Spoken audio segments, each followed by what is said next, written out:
Welcome students. Today we will discuss some textual question answers of the lesson in the kingdom of fools.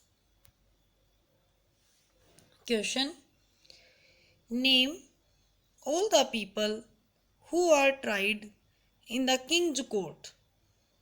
Kings court में जिन जिन लोगों के ऊपर trial चला, जिन जिन लोगों के ऊपर मुकदमा चला है, उनके नेम बताइए and give the reasons for their trial. और किस वजह से, किन कारणों से उनके ऊपर मुकदमा चला, वे रीजन बताओ। Answer: the thief dies when the merchant wall collapses.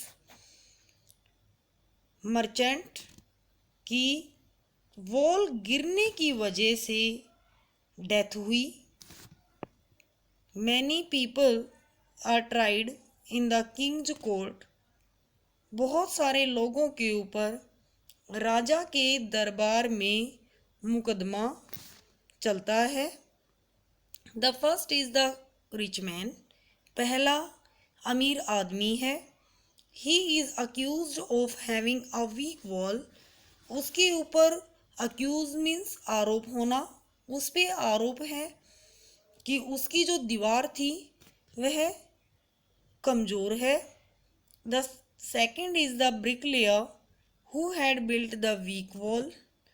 दूसरा मिस्त्री है जिसने वह कमज़ोर दीवार बनाई थी। The third is the dancing girl.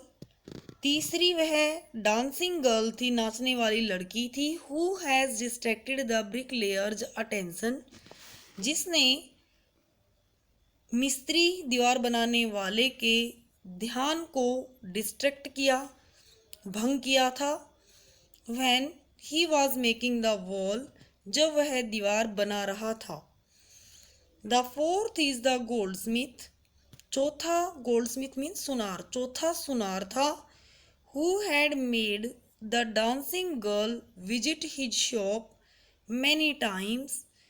जिसने उस डांसिंग गर्ल को अपनी शॉप के ऊपर कई बार चक्कर लगवाए थे।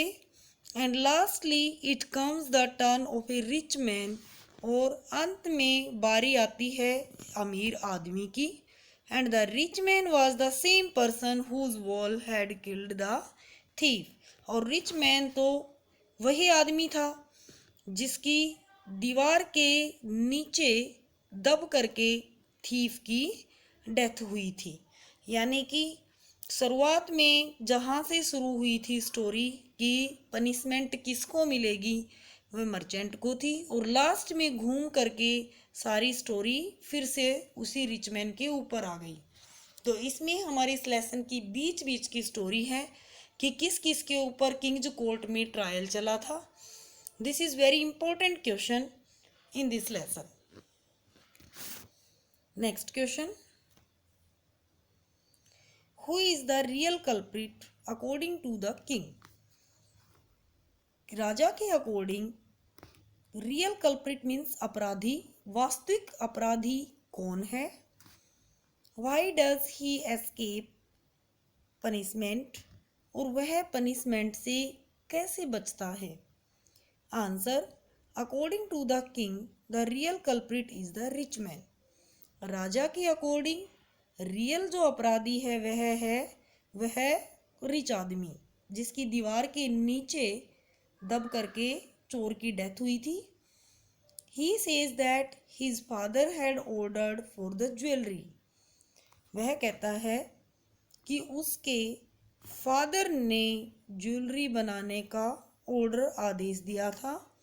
And he should have been responsible for his dead father's crime. और उसने कहा कि उसके फादर की तो अब डेथ हो चुकी, तो उसके मरे हुए पिता का जो अपराध है उसके लिए वह रिस्पॉन्सिबल होना चाहिए।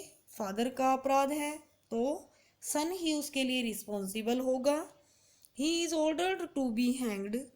और उसको हैंग या फांसी लगा देने के लिए आदेश दिया जाता है। A new stake is made for him. एक नई फांसी उसके लिए बनाई जाती है। ही एस्केप्ड पनिशमेंट, लेकिन वह पनिशमेंट से बच जाता है। Because he was too thin, वह बहुत ज़्यादा पतला था।